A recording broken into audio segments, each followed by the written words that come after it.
Hello everyone. We are part of the pediatric spinal team at the SRCC Children's Hospital managed by Narayana Health, and today we will be discussing a very important topic affecting the pediatric spine, which is scoliosis. I am Dr. Sambhav Shah. I am the pediatric spinal surgeon at this hospital, and joined by me is my colleague Dr. Hello. Akhil. Hello everyone, I am Dr. Akhil Tauri. I am also a consultant pediatric spine surgeon. Both I and Sambhav work together in this pediatric spine department here.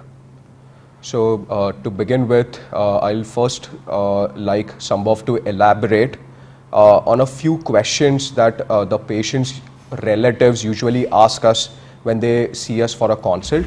And so Sambhav, can you elaborate what exactly is scoliosis? Yeah, so scoliosis is basically an abnormal curvature in your spine. So most of us have a straight spine, but there are children that with time as they age, their spine starts curving like a C-shaped or a S-shaped, because of which they start developing an abnormal deformity, which can be visible to themselves in the mirror or to their parents as well. And there are various types of scoliosis also present, and I would like Akhil to elaborate on those as well. Correct. So firstly, the most important scoliosis that Dr. Sambhav already mentioned is categorized as idiopathic scoliosis. So by idiopathic, we mean that nobody actually knows what is the cause of the scoliosis, but it just happens. And a majority of the patients of scoliosis that we see fall in the category of idiopathic. However, the child can develop scoliosis because of some underlying disorders of the muscles and nerves, which are called as neuromuscular scoliosis, or it can be a general condition like a syndrome, which is called as a syndromic scoliosis. How to pick up and when to do what, that would be the forwarding discussion now. And just one more thing which I would like to elaborate on is also called as a congenital scoliosis, which is basically that a child is born with a congenital defect in his spine, because of which the spine starts curving.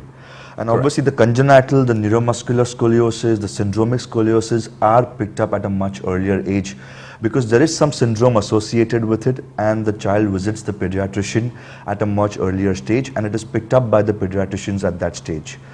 Our focus is going to be more about the adolescent idiopathic scoliosis, which is often missed at the right time. And if it is picked up at the right time, then a lot can be saved for the patient. So to start with the adolescent idiopathic scoliosis, I think, Akhil, if I'm not mistaken, the incidence of that in the world is around 2%. That's right, that's right. And it's slightly lower in India as well. And it is more commonly affected in girls rather than boys. Correct. So typically we see girls starting from the age of 9 until 14, once they are growing, that's when we start seeing these curves. So Akhil, any tips for the parents at home as to how to pick up these curves, when they have a 9-year-old daughter and they want to see if she has scoliosis, what should they do regularly? Correct, absolutely. So before that, a quick comment that, so usually it's important that we pick these at the right time, and it's important that we pick them early, because majority of our practice, I and Dr. Sambhav both see that by the time the child comes to us, the scoliosis is extremely severe and would require some complex management. But if picked up early with the right attention, then a lot of things can be avoided.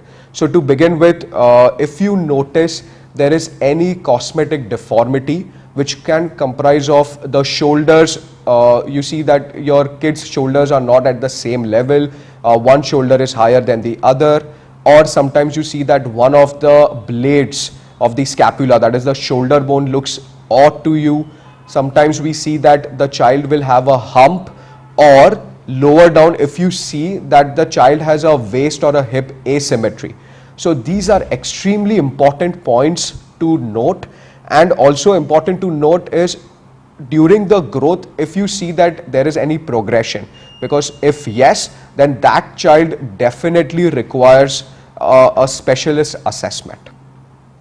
So he's absolutely right. So a lot of these small things now, even as parents, what you can do is, you have a look at your child while they're swimming, or once in a year, just tell them to remove the t-shirt and just examine the back. And if you see any kind of a change or abnormality in the right or the left, then obviously you consult your specialist as early as possible. Other thing also in women, especially in girls who are 10, 11 years old, even from the front you will see a breast asymmetry as well. Correct. And that is something which girls pick up. They themselves will come and tell you that they see a asymmetry in their breast, and that is again something which should not be missed and should be looked at. So Akhil, just one thing that, okay, if the parent sees this and is worried about, what do you think according to them should be the next step that they should Correct. take? So if any of these conditions, which we typically call as red flags, if you see in a child, then has to be seen by a specialist. It can be a spine surgeon, but usually better to see a pediatric spine surgeon for that matter. So once you go to the office of a pediatric spine surgeon, he would typically take a detailed history, would note down how the progression is, but in order to have a definite diagnosis, after a thorough clinical examination, the child would need a routine radiograph. That would be an X-ray to see if we document any spinal asymmetry or a scoliosis. So with that, can you just elaborate what do I mean with asymmetry or a scoliosis, and what are these Scoliosis Research Society criteria for the same? See, basically, once we have, so the best way to confirm is that on a standing X-ray. So again, this is one important thing, that a lot of times the general practitioners or orthopedic surgeons as well, they get a lying down X-ray done. Yeah, absolutely. We require a standing X-ray. Correct. And what happens is a lot of patients come to us with lying down X-rays, and unnecessarily we have to subject them to another X-ray. Correct. So first we get a standing X-ray done and we check a whole spine. Now typically what we see is that your spine is curved. Now anything which is above 10 degrees as such is classified as a scoliosis. But again, what is important is at what age the patient is coming to us at. What is the girl, if it's a girl, then what is the menarche status? Has she started a menarche or no? Does she have a growth spurt? So there are a lot of criteria. Just the amount of scoliosis is not just the only criteria, but there are a couple of criteria which we look at. Even for example, the bone age. We do have some criteria on the X-ray where we look at the iliac crest, the forearm of the patient to see whether have they attained that growth or how much growth is going to happen, because scoliosis increases as the child grows. That's the most important thing. If your child is 16 years old and if he's as tall as the parents, the chances of that curve increasing is less because the child is not going to grow. But at the same time, if a child is 11 years old and the child is much shorter, he doesn't have a growth spurt yet. And in those patients, if I measure the curve and the curve is 30 degrees, those are the curves which are going to grow. So I look at the size of the curve, we measure it. There are special ways to measure the size. So we measure the size of the curve. We look at the shoulder asymmetry, the iliac crest asymmetry also on the X-rays. And then obviously the treatment depends on, as I said, the age of the child. Correct. So Akhil will elaborate you much more on what happens there. So that's a very important point, that idiopathic scoliosis usually is a disease of growing spine, and that's why girls usually around the time they attain their menarche, wherein there is the peak height velocity that is happening, and boys a couple of years later, that's when you would get majority of the curve, which can quickly worsen. Now at this point, if the curve is picked up early, that is the curve is between 10 degrees to 20 degrees, we usually like to observe.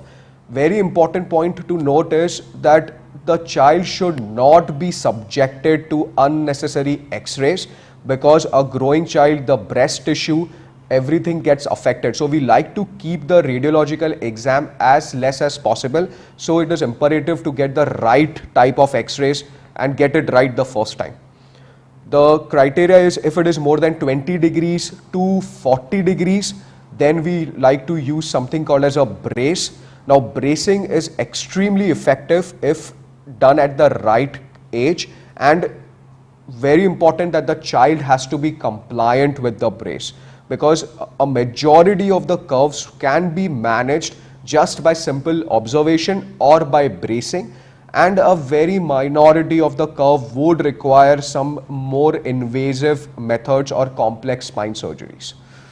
So even on the bracing point, yes, if it is given at the early stage, bracing is very effective. However, in a country like India, which is really hot, a brace only works if it is worn for the majority part of the day.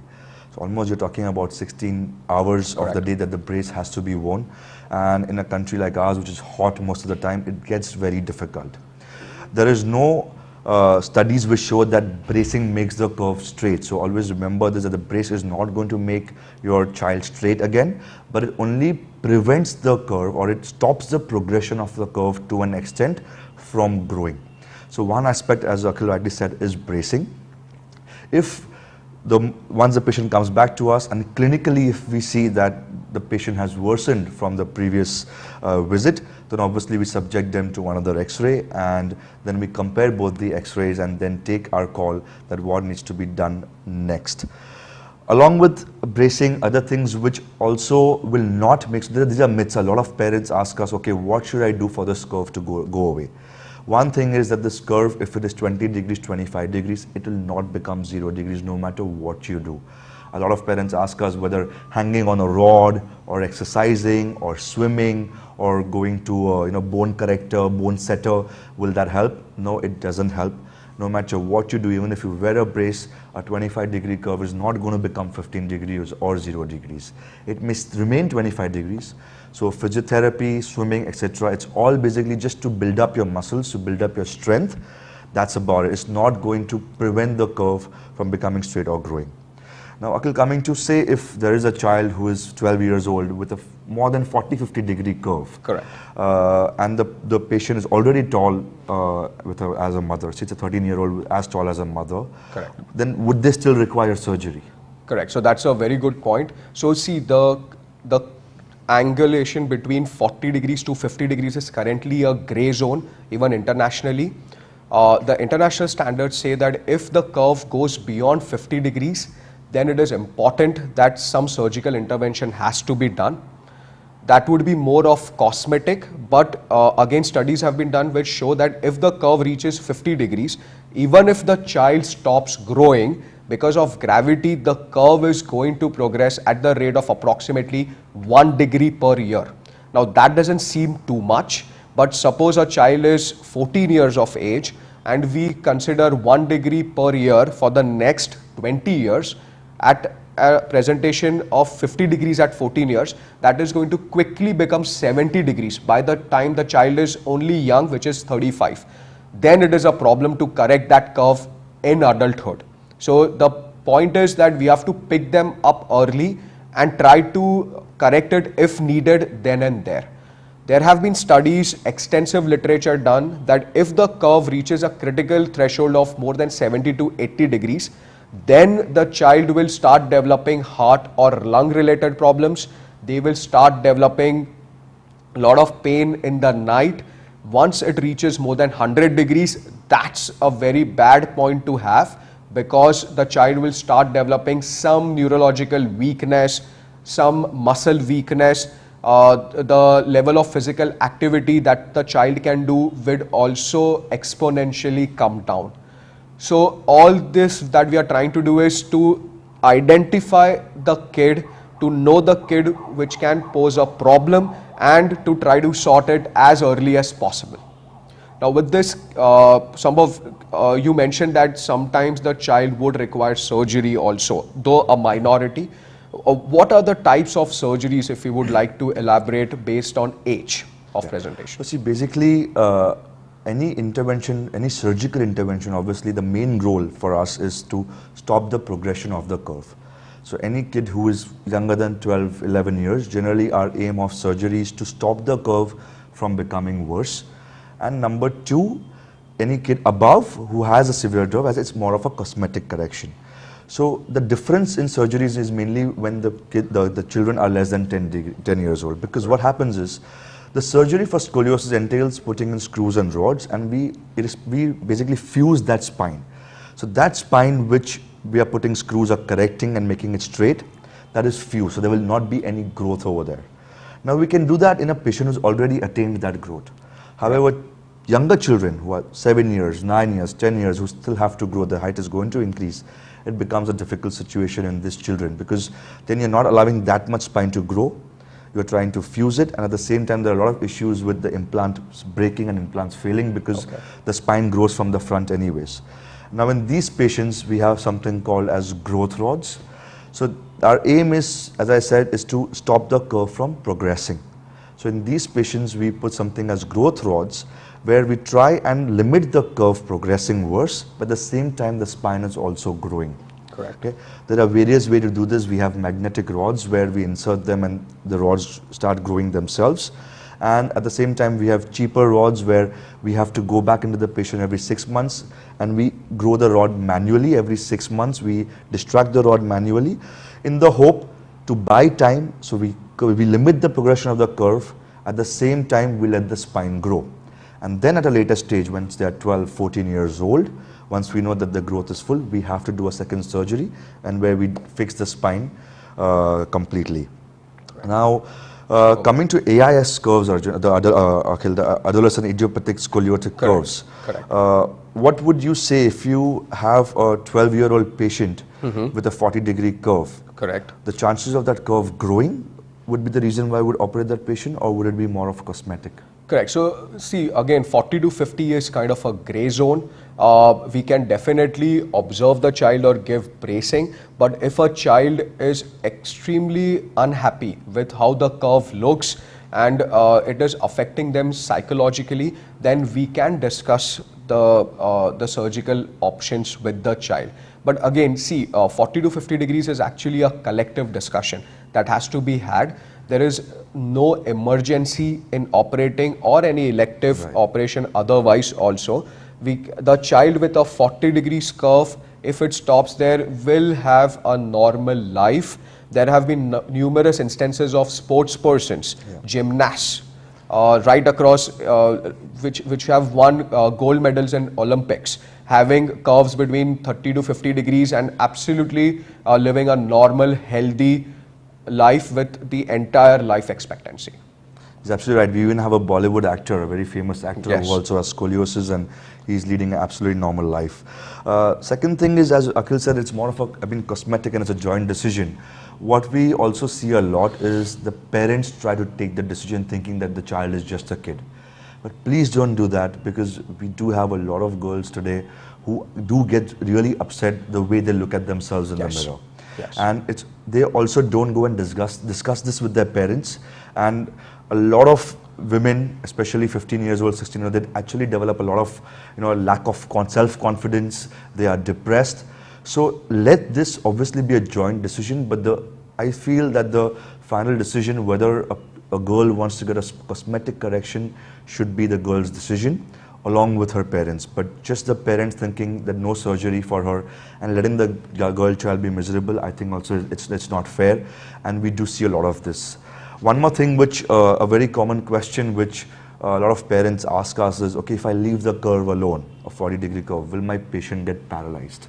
Will my daughter lose her legs in the future? Okay, what do you need to say about that? Correct. So see, as I already mentioned, so it depends upon what is the curve at presentation, how malignant, that is how quickly the curve is progressing. The chances of that leading to paralysis is extremely low, but it is not negligible. But before the paralysis, it will affect the activities of daily living, wherein the child or the adult would think twice before doing simple physical activities, which would involve like going out to meet friends or going to the grocery shops to buy something, because they would have physical limitations because of the deformity. And I think paralysis, I would consider it to be an end stage of this particular condition. Of course, there would also be heart and lung issues that would need to be sorted because of the deformity. So yes, there is a possibility. It is extremely low, but yes, it is there. So, as Akhil rightly said, we generally don't operate adolescent idiopathic scoliosis curve because she's going to get paralyzed. It's more to control the curve, or it's more for cosmetic deformity. And also, once these patients are operated, they have a significant good quality of life. Absolutely. Even if you see our scoring systems, where the self-assessment scoring systems and everything are very high, and the patients are really very happy. And one of the best examples is Princess Eugene, who is in UK, belongs to the royal family of UK, and she was operated for a scoliosis when she was 12 or 13 years old, and in fact she wore a backless dress just to promote that even in spite of scoliosis surgery, she's having an extremely normal life. Now, Akhil, something about congenital scoliosis. I mean, just Yes. what parents should take Correct. care So of. before that, I would like to quickly point about the safety of doing a scoliosis surgery. Now, see, these are all extremely complex surgeries. The operating surgeons should know the condition, because it is different to put screws or rods in a straight spine, and it is extremely different to put screws and rods in a spine which is completely deformed, or there is completely rotated. So we at Narayana, most importantly, both of us operate together. Now that makes a huge difference, because the spine surgeries become much safer. There has been again literature, and is quickly going to become a standard of care to have two experienced pediatric spine surgeons operating at the same time. It reduces the operation time, reduces the amount of bleeding, and the functional outcomes is extremely good. Some of what are the ways in which you can make the spine surgeries safer, Yes, that we definitely. commonly adopt at Narayana Hospital? So number one thing is, Akhil said, that we have to put screws in the spine. Now these screws, they are almost a millimeter away from the main spinal cord once we put them. So if our judgment is wrong in putting those screws, we can damage the spinal cord, which can ultimately lead to paralysis of the child. But what we have over here is we have something called as a computer navigation guided system, where the computer tells us as to where we have to exactly put the screw. It aids us in the direction of the screw, which makes the surgery very, very safe. Number two, we use something called as neuromonitoring, which is basically the patient's muscles, the patient's nervous system is continuously monitored by a neurophysiologist, who at every stage of the surgery tells us whether the signals which are coming from the spinal cord and the nerves, are they good, are they bad, are they worse, or what's happening. So that guides us. It tells us whether the screw I have put is in the right direction. Correct, absolutely. The correction I'm doing, is it safe without causing any damage to the nerves. So these are the two major things, and as Akhil rightly pointed out, that both of us operating together, I think it saves a lot for the patient, because there are two good minds working at the same time. Yes, absolutely. And based on, so these are the majority of the chunk of patients of scoliosis. Yes, minority would come to us with neuromuscular syndromic conditions or congenital conditions. Now, for the neuromuscular or syndromic, the type of curves are extremely different, and that is what we have learned and researched about the malignancy of those curves.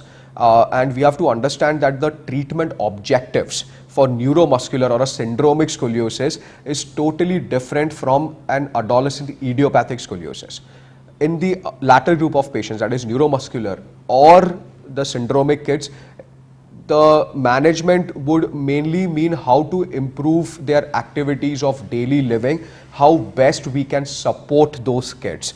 And again, a lot of techniques are available depending upon whether we go very aggressive or not. But yes, we can make a huge difference in the lives of neuromuscular scoliosis patients and also in syndromic patients.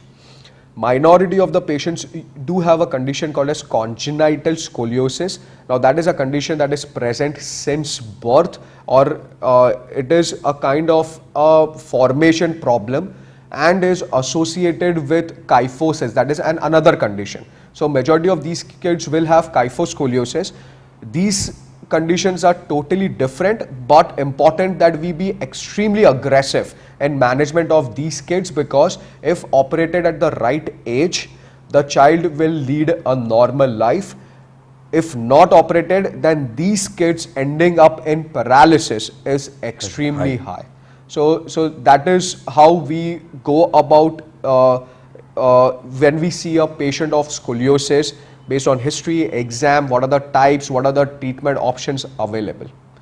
So along with this also, Akhil, I feel that even the team approach which we're taking is one of the most important Absolutely. things. So at this hospital, we also have different pediatric specialties, right, from pediatricians to pediatric Absolutely. endocrinologists to genetics to pediatric orthopedics, pediatric cardiac. So all these teams which have their own specialities is also a very important thing, because a lot of these patients, as you said, they're congenital, they have associated kidney issues, cardiac issues. So having a complete team approach is I think the most important in trying to manage a scoliosis patient. Just a few more pointers for parents. So one very thing which again a lot of parents ask us, Akhil, is, has the heavy school bag done this to the Yeah, I think that is the number one question actually. So what would you say to the parents for that? Yes, so at the outset, nothing you or your child has done that has led to this condition. The school back is not responsible, the physiotherapist is not responsible, dancing is not responsible, swimming is not responsible. Nothing that the child has done is responsible. It is just that it was supposed to happen and it has happened. And that is very important point to keep in mind, because a lot of parents start blaming themselves. I know it is a difficult situation to have, but we have excellent solutions to these problems, and we would do everything that is possible to make the child attain their full potential. Exactly, Akhil. So I think if you do see that, you do feel that your child has scoliosis or a curved spine, the first thing I think that you should do is go visit a pediatric spinal surgeon, if not at least an orthopedic surgeon to start with. Always get standing x-rays. Absolutely. Always tell even though the doctor doesn't say, please tell them, ask them for a standing x-ray. And obviously then go over to the specialist. Yes. Majority of you guys will not require anything to be done, but even if there is a requirement for a surgery, I think scoliosis surgery have been overall very, very safe. Extremely gratifying. And a lot of patients are really happy. Correct. From not just the way they look, but even the quality of life. So, Akhil, anything else to add? I think you can sum it up. Yes, so I think, yes, scoliosis is a difficult problem, but like we say that we catch it early, we catch it young, we can make it much, much better. And I and Dr. Sambhav Shah here from the pediatric spine department would be more than happy to take care of these kids in future. Thanks a lot. And if you have any more queries, we are happy to answer your questions. You can meet us at SRCC or even email to our hospital. And we'll be happy to answer all your queries. Thank you. Thanks, Akhil. Thank you, Dr.